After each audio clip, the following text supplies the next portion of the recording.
Despair is a wall around fear. Hi, Randy Becker here with another message from Spiritual Persistence. In these trying times, I'm becoming more and more aware of people who are reaching the end of their ropes. Have you noticed this too? People who had seemed stable and content have, either slowly or suddenly, turned irrational or frantic or withdrawn. Is this what you've seen in others, or even in yourself? What I am hearing came home to me this week when a friend in town reached a low point in their life. They posted that it felt like door after door after door had slammed shut in their face, blocking any paths to the future. Now, before you worry about my friend, the community jumped in immediately to make sure they were not alone and not harming themselves. Resources began to flow, but more on that in a moment. What set my friend's situation apart from so many messages that named the fears of these times was that the words were filled with despair.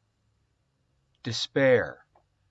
A word which triggered a memory of some simple things Rickety has said to us. Fear is the barrier to love and growth and co-creativity, but despair is a wall around fear, even. So high one does not even see fears to be overcome. This differentiation between fear and despair may at first seem small, but here Rickety invites us to see the two as evolving steps up an escalating incline of emotional impotence and spiritual pain. We fear the known and project that because we would live in terror if we admitted that, so we claim the known and fear the unknown as a compromise. That's why even when the unknown is known, we still fear. You would think that knowing the unknown would help us relax, but it doesn't. Get it? Maybe this spiritual level is about anxiety and learning to live beyond it. Fear becomes anxiety about what is unknown. And it is still anxiety even when we act as if we know all about the unknown. Rickety is right. This spiritual level is about anxiety and learning to live beyond it. I point out that she says learning to live beyond it, not learning to live by denying it. Fear and the anxiety that results is endemic to this existence because there will always be so much unknown to us. This is especially true in these times. Learning to live beyond our fearsome reality is faith, especially faith in ourselves and in the innate potential of existence to have meaning on the other side of anything. Living by denying our fears does not remove our anxieties over them, but rather reinforces our perception that we are overwhelmed, spending energy to not only deal with our anxiety, but also our denial of it, powerless to meet the demands of the day, and tragically alone. We give in to these feelings. We despair. If we deny or avoid dealing with our fears or anxiety by self-medicating, acting out, or other ways, that route creates its own problems. We still have the intense emotions, but overlaid with the problems of the seeming solutions. Fear exists. Despair denies but doesn't solve. Some of us wanting to avoid anxiety may seek out quick fixes. The great majority of spirits stuck in life are going the fear and quick resolution route, and all the quick resolutions have their focus external. If you aren't speaking to and from the heart of your spirit, you are just casting about for easy fear relief. And easy fear relief is usually precursor of more fearsome things. If we are looking for a quick resolution, we might go to our doctor for a prescription or do yoga or take up running or try some other behavioral change that offers temporary relief. But the fears still remain because we haven't addressed them directly. So how do we find a path beyond our fears, not just the denial or quick fix of them?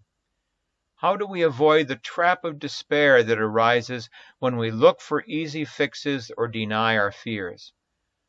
Let's return to the story of my friend. All of the despair was centered on their fears about the unknowns in the future. Most of those unknowns were related to material things: rent, food, medical care, money. But what transformed those fears into despair was a sense of isolation, a feeling that no one cared or could help. The realities of our times, a seeming lack of options, and a feeling of isolation all led to their despair. But then I'm reminded of another thought from Rickety. We can't choose what happens to us, but we can choose how we react. Even in their despair, they reached out. They refused to accept the feeling of isolation. On social media, they shared their despair. They chose to react by reaching out. In that act of reaching out, they moved back from despair to naming their fears, which brings me to another message from Rickety. The person who despairs is beyond emotions of growth. In fact, if you can make a desperate person afraid, he or she will save him or herself. A desperate person in a house about to take a bottle of pills will run out and save themselves if that house catches fire. By naming their fears, they moved from desperation back into fears. And the fears, once named, invited others to offer potential solutions. And the offers from others melted the sense of isolation. My takeaways from this person's situation and Rickety's perspectives are these, along with some questions. These times are fearsome. Being fearful is a reasonable response, but not seeing any options moving beyond those fears opens the way for despair. Have you recently felt fear in the current pandemic? Have any of them seemed insurmountable to you? Whether we sense it or not, we are always in a community of others who care about us. Do you sense the cloud of witness that surrounds you, no matter what your present worries? With whom can you share your deepest worries? By naming our fears with our community, we begin the process of living beyond those fears, not just avoiding them. Have you been able to name your fears to others? As we reach beyond ourselves and our fears, we open ourselves to resources, physical, emotional, and spiritual, we might not have recognized by ourselves. Have you experienced ways in which burdens shared have become burdens lightened? This is Randy Becker, hoping that these thoughts from Rickety and perspective from spiritual persistence will be helpful to you in these times. Until we meet again, all best wishes. Stay home. Stay safe.